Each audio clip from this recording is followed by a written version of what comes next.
نحمده ونصلي على رسوله الكريم بسم الله الرحمن الرحيم قال الله تبارك وتعالى كتب عليكم الصيام كما كتب على الذين من قبلكم لعلكم تتقون وقال النبي صلى الله عليه وسلم قال الله تبارك وتعالى الصوم لي وأنا أجزى به وفي رواية وأنا أجزي به صدق اللہ العظیم وصدق رسولہ النبی الامی الکریم۔ رمضان المبارک کا ماہ مقدس شروع ہو گیا ہے۔ یہ رب تعالیٰ کی طرف سے بڑی رحمتوں اور برکتوں والا اور بڑی سعادتوں والا مہینہ ہے۔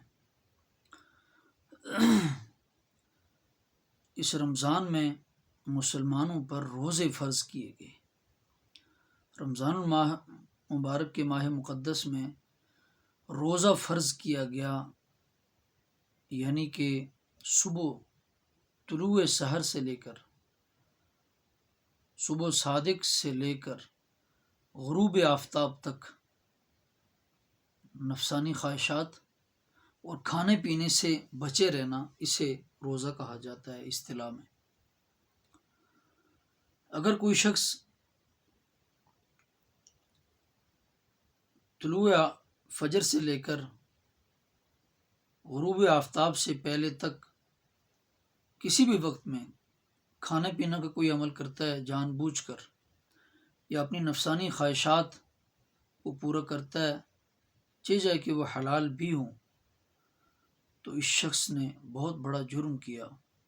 اور رب تعالیٰ کے غضب کو دعوت دینے والا کام کیا، اور اللہ تعالیٰ کی رحمت سے دور ہونے کا سرعام اس نے گویا کہ بغاوت والا عمل کیا۔ ایک حدیث کے اندر آتا ہے، آپ علیہ السلام فرماتے ہیں کہ رمضان المبارک کا ایک روزہ اگر کوئی شخص جان بوجھ کر چھوڑ لیتا ہے، کوئی شخص جان بوجھ کر ایک رمضان المبارک کا ایک روزہ توڑ دیتا ہے، تو وہ اگر ساری زندگی روزے رکھتا رہے، بقایا ساری زندگی روزے رکھتا رہے، تو اس رمضان المبارک کے ایک روزے کے اجر کو بھی نہیں پہنچ سکتا۔ تو اس سے ہم اندازہ لگائیں کہ اس رمضان المبارک کے ایک ایک روزے کی رب تعالیٰ کے نزدیک کتنی بڑی قدر و قیمت ہے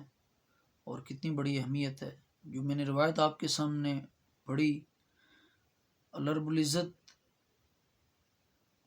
گویا کہ اس روزے کی خود جزا دیں گے۔ آپ علیہ السلام فرماتے ہیں کہ اللہ تعالیٰ فرماتے ہیں کہ روزہ میرے لیے ہے، الصوم لی وانا اجزا بھی، اور میں اس کی جزا ہوں، میں اس کا بدلہ ہوں۔ اور دوسری روایت کے مطابق الصوم لی وانا اجزی بھی، روزہ میرے لیے ہے، خاص طور پر میرے لیے ہے، اور میں ہی اس کی جزا دوں گا۔ تو دونوں صورتوں میں کتنی بلند اور بالا بات ہے، کتنی اعلیٰ بات ہے کہ روزہ اللہ رب العزت کے لیے رکھا جاتا ہے، اور اللہ رب العزت اس کی جزا، اس کا بدلہ خود بنے، اس کے لیے خود جنتی کو، ایک مسلمان بندے بندی کو روزے کے بدلے میں اپنا آپ، یعنی اس سے اللہ تعالیٰ راضی ہو جائیں، یہ کتنی بڑی بات ہے، اور اللہ رب العزت خود جزا دیں، یہ بھی کتنی بڑی بات ہے۔ تو اس طور پر ہمیں روزے کے ایک ایک دن کو، رمضان مبارک کے ایک ایک دن کو، ایک ایک روزے کو بہت قیمتی سمجھتے ہوئے گزارنا ہے، اور یہ سمجھنا ہے کہ یقیناً یہ روزہ ہمارے لیے مغفرت کا ذریعہ ہے، رب تعالیٰ کے نزدیک بہت بڑے اجر و ثواب کا باعث ہے۔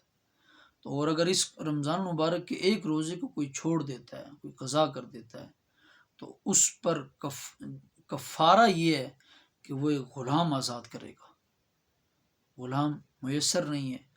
تو اگلی صورت فرمایا کہ وہ 60 مسکینوں کو کھانا کھلائے گا۔ 60 مسکینوں کو کھانا کھلانا کتنا بڑا مشکل کام ہے، اور 2 وقت کا کھانا کھلائے گا۔ اور اگر اس کو کسی کو یہ بھی استعداد نہیں ہے، تو کفارے کے طور پر، کفارے کی تیسری صورت ہے وہ یہ کہ 60 روزے لگاتار رکھے گا، اور 60 روزے اور ایک روزہ قضا کا، 60 روزے تو کفارے اور جرمانے کے طور پر ہیں، اور ایک روزہ اس روزے کی قضا کے طور پر، گویا کہ 61 روزے رکھے گا بدلے کے طور پر، کفارے کے طور پر، جو شخص اس رمضان المبارک کے ماہ مقدس کے ایک روزے کو جان بوجھ کر چھوڑ دیتا ہے یا توڑ دیتا ہے بغیر کسی عذر شرعی کے۔ تو ہمیں چاہیے کہ اس رمضان المبارک کے ماہ مقدس میں روزوں کا بہت خوب طور پر اہتمام کریں، اور اس کو اپنے لیے نجات کا ذریعہ سمجھیں،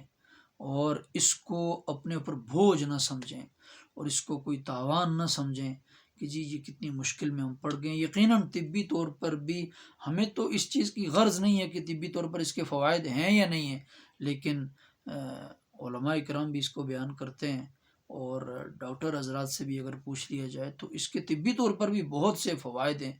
دین اسلام کا کوئی حکم بھی حکمتوں سے خالی نہیں ہے۔ تو رب تعالیٰ نے اگر ایک مہینے کے لیے ہمیں کھانے پینے سے روک دیا ہے، وہ بھی پورا مہینہ نہیں روک دیا کہ ہم 24 گھنٹے پابند ہو جائے، ایسا بھی نہیں ہے، بلکہ آدمی غروب آفتاب سے لے کر صبح صادق تک رات بھر جتنا کچھ کھا سکتا ہے کھائے، جتنا کچھ پی سکتا ہے پیے، لیکن دن بھر اسے ان چیزوں سے رکنا پڑے گا۔ تو اللہ رب العزت سے دعا ہے اللہ تعالیٰ ہمیں اس رمضان کی بھی قدر کی توفیق عطا فرمائے، اور روزے کی بھی صحیح طور پر حفاظت کی اللہ تعالیٰ ہمیں توفیق عطا فرمائے۔